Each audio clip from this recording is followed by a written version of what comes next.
নমস্কাৰ, মই ৰঞ্জন চৌধুৰী। জুবিন গাৰ্গ লগত মোৰ কি সম্পৰ্ক যদি ইয়াত জানিব লগা হয় তেতিয়াহ'লে কিন্তু 19 ছেপ্টেম্বৰ মোৰ লগত জুবিনৰ সম্পৰ্কটো মই ইতিমধ্যে ব্যাখ্যা কৰিছোঁ। কোনোবাই যদি চোৱা নাই 19 ছেপ্টেম্বৰৰ এপিছ'ডটো চাব, ছাবস্ক্ৰাইব কৰিব আৰু ধাৰাবাহিকভাৱে লাগাতাৰ মোৰ এপিছ'ড আছে জুবিনৰ ওপৰত, চাই থাকিব। এতিয়া কথাটো হ'ল যে মই তো ইয়াৰ আগতো কৈছোঁ যে কোনে কোনে মোৰ কথাবিলাক নকল কৰি থাকে। তো এতিয়া যি নহওক, এতিয়া সদ্যহতে ছ'চিয়েল মিডিয়াত অখিল গগৈৰ যি কথা বতৰাবিলাক দেখিছোঁ সেইবিলাক মোৰ পৰাহে নকল কৰিছে। কিন্তু তেওঁলোক বিপ্লৱী হয়তো অখিলুদ্দিন হয়, গম পাইছে নহয়। তো অখিলুদ্দিনে কেতিয়াও নকয় যে ৰঞ্জন চৌধুৰীয়ে কৈছিলে কথাটো, মই এইটোক সমৰ্থন জনাইছোঁ বুলি। অদ্ভুত কাৰবাৰ তাহাঁতৰ, চব নকল মাৰি আছে। তাৰমানে কংগ্ৰেছ, এজিপি, বিজেপি, এজিৱাইচিপি নহয়, হজপ তাহাঁতি ফ'ল' কৰে মোক। তো গতিকে আপোনালোকেও ফ'ল' কৰিব। ফ'ল' কৰিলে গম পাব যে মোৰ কথাবিলাক তেওঁলোকে কেনেকৈ চুৰি কৰে। এতিয়া মূল কথালৈ আহোঁ।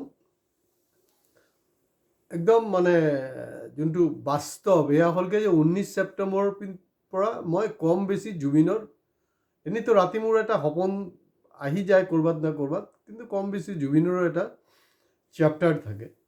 তো কালিও জুবিনৰ মোৰ সপোনত আহিলে, তো সেইটো লৈ কথোপকথনো হ'ল। তো সেইটোৱে মই এতিয়া ব্যাখ্যা কৰিবলৈ ওলাইছোঁ। ছুটি ভিডিঅ', কিন্তু শেষলৈকে শুনিব। নাম্বাৰ 1, মোৰ ঘেণ্টা SITটো চাব। এই কথা বতৰাবিলাক সেইটো মই ইতিমধ্যে কৰিছোঁ। আৰু আজি যোনটো আপোনালোকে দেখি আছে নহয়, এয়া যে হ'বলৈ আছিলে তাৰ ইতিমধ্যে, মই নতুনকৈ দাবী কৰা নাই দেই, মই ইতিমধ্যে কিন্তু ইংগিত দি থৈছিলোঁ।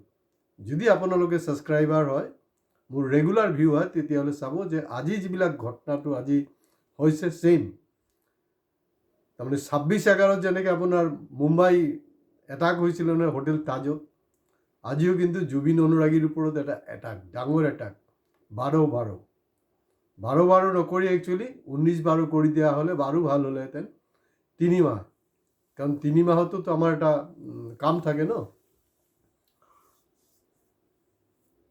মানে যোনটো SIT ৰিপৰ্ট, নাম্বাৰ 1 হ'লগৈ টেকনিকেল কথাটো কি? টেকনিকেল কথা যে SIT ৰিপৰ্ট আপুনি বিচাৰিলে যে আপুনি পাব তেনেকুৱা নহয়।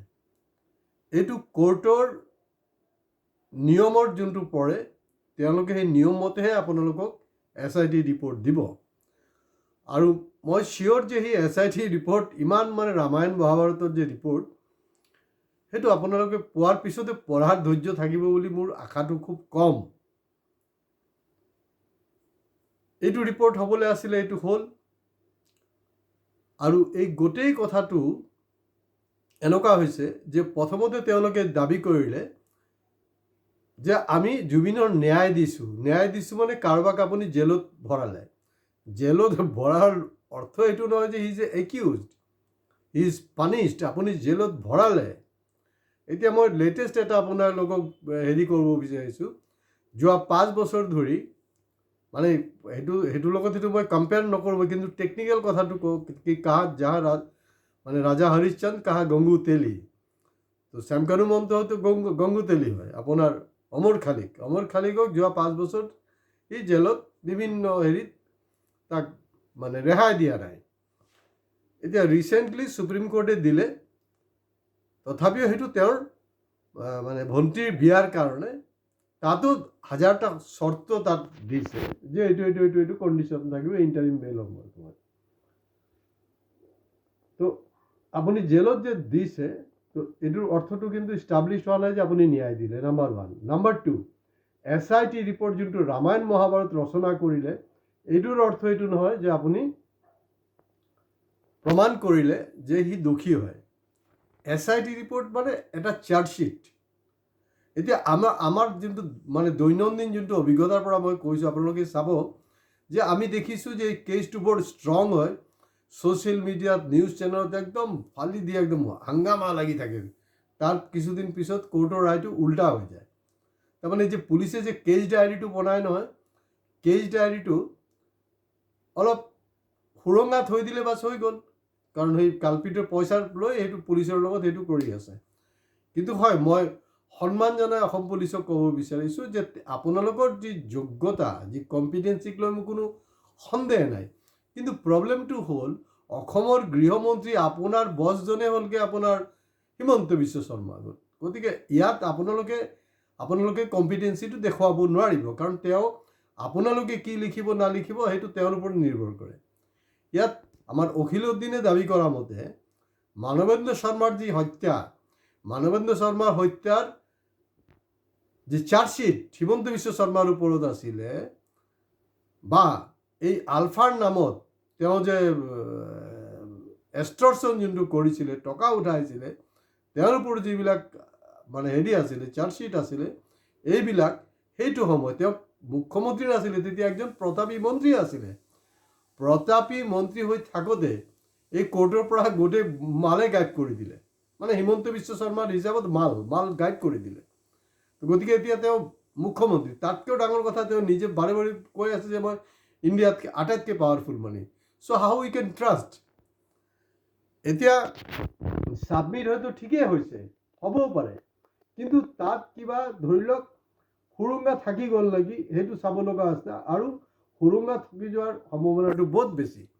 আৰু ফাইনেলি সেই ৰিপৰ্ট যেতিয়া আমি ৰাইজৰ হাতলৈ আহি পাব, সেই ৰিপৰ্ট আৰু অসম পুলিচে ছাবমিট কৰা ৰিপৰ্টৰ মাজত হয়তো ব্যৱধানো হ'ব পাৰে, কাৰণ অসমৰ আদালতত দেখা গৈছে হিমন্ত বিশ্ব শৰ্মাৰ নিচিনা মানুহে গাইবে কৰি দিয়ে। গতিকে এইবাৰতো গাইব নহ'ব। এতিয়া ইমান দিন কি কৈ আছিলোঁ যে টাইম পাছ কৰি আছে, আপোনালোকে বিশ্বাস কৰা নাছিলে, টাইম পাছ কৰিলে। আৰু এই যে SIT ৰিপৰ্ট সম্পৰ্কে মই একদম কেটাগৰিকেলি ক'ব বিচাৰিছোঁ যে SIT ৰিপৰ্ট কিন্তু আপোনাৰ যাৱজ্জীৱন কাৰাদণ্ড বা ফাঁচি দিয়া নহয়। SIT report is a report, simply nothing. আৰু এই ৰিপৰ্টৰ যে ৰাজনীতি, এই ৰিপৰ্টৰ ৰাজনীতি কিন্তু এই 26-ৰ পিছত 2031-ত আমাৰ বিধানসভা নিৰ্বাচন হ'ব। গতিকে সেই বিধানসভা নিৰ্বাচনৰ পিছলৈকে সেই SIT ৰিপৰ্ট কিন্তু চলিয়ে থাকিব, যেনেকৈ বাংলাদেশী ইছ্যুটো আজি কপতি শেষ হোৱা নাই, সেইটোক বজাৰ ধৰি থৈছে, সেই থাকিব। তো আজিৰ দিনটোত কি হ'ল, মই to the point very specific যোনটো ক'ব লগা আছিলে সেইটোৱে মই আপোনালোকক ক'লোঁ। হয়, জুবিন গাৰ্গ 19 ছেপ্টেম্বৰৰ মৃত্যুৰ পৰা, যেনেকৈ আপোনাৰ এই শ্বেয়াৰ মাৰ্কেটত চেনচেক্স থাকে নহয়, আপ ডাউন হৈ থাকে, তো মাজত অলপ এই যে ঘটনাটো, এইটো এটা শ্বেয়াৰ মাৰ্কেটৰ নিচিনা। যিবিলাক ছ'চিয়েল মিডিয়াৰ আছে আপোনাৰ, বা অমুক নেতা আছে, তমুক আছে, তেওঁলোকৰ 19-ৰ পৰা কেইবাদিনো 10 দিনো একদম পুৰা TRP বা চেনচেক্স হাইত আছিলে, একদম ৰেকৰ্ড সংখ্যক চেনচেক্স।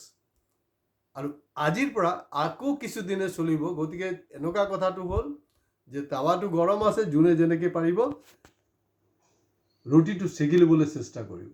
গতিকে জুবিনৰ লগত যোনটো মই সপোনত তেখেতে যোনটো মোক কৈ আছে, কাৰণ চাওক, জুবিনটো পাপী নহয় ন, জুবিন পাপী নহয়, কোনো ক'ব নোৱাৰে তাক কিমা বনাই দিব। আজি যদি কোনোবাই কয়, আগতেতো বহুত কিবা কিবি গালি পাৰিছে জুবিনক, আজিৰ দিনত সি বেয়া মানুহ, সি পাপী বুলি ক'ব নোৱাৰে, সি ভাল মানুহ, তাক ভগৱানৰ দৰে আমাৰ অসমৰ ৰাইজে তাক হেৰি কৰিছে, মৰম কৰিছে, শ্ৰদ্ধা কৰিছে। তো জুবিন নিশ্চিতভাৱে স্বৰ্গতে আছে।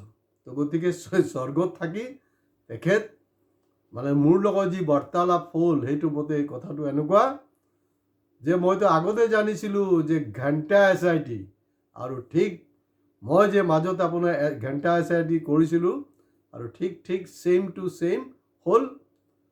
আৰু সেই যে চক্ৰবিহুৰ কথা কৈছিলোঁ, অভিমন্যুৰ কথা কৈছিলোঁ, এই কথা বতৰাবিলাক তেনেকুৱাই হৈছে। গতিকে এইটো আৰু এটা গ্ৰীনিজ ৰেকৰ্ড। এই ইনভেষ্টিগেশ্যন পৃথিৱীৰ আজি কবতি এইটো পদ্ধতিত হোৱা নাই।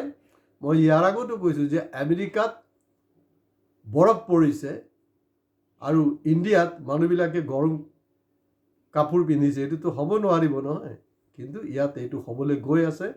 গতিকে এই যে জুবিনৰ যে ন্যায়ৰ যি যাত্ৰা, এই ন্যায়ৰ যাত্ৰা, যেনেকৈ শিখা শৰ্মাই কৈছে, যদি প্ৰত্যুত্তৰ যদি সঁচাকৈ আপোনালোকে জুবিন গাৰ্গৰ জুবিন প্ৰেমী হয়, তেওঁ কিন্তু এটা চেলেঞ্জ দি দিছে যে শিখা শৰ্মাৰ লগত মই সদায় একমত নহয়, 26-ৰ ইলেকশ্যনত যদি হিমন্ত বিশ্ব বেয়াই হয়, যদি সিয়ে মেইন কালপ্ৰিট হয়, তেতিয়াহ'লে এইটো স্ক'পটো আছে।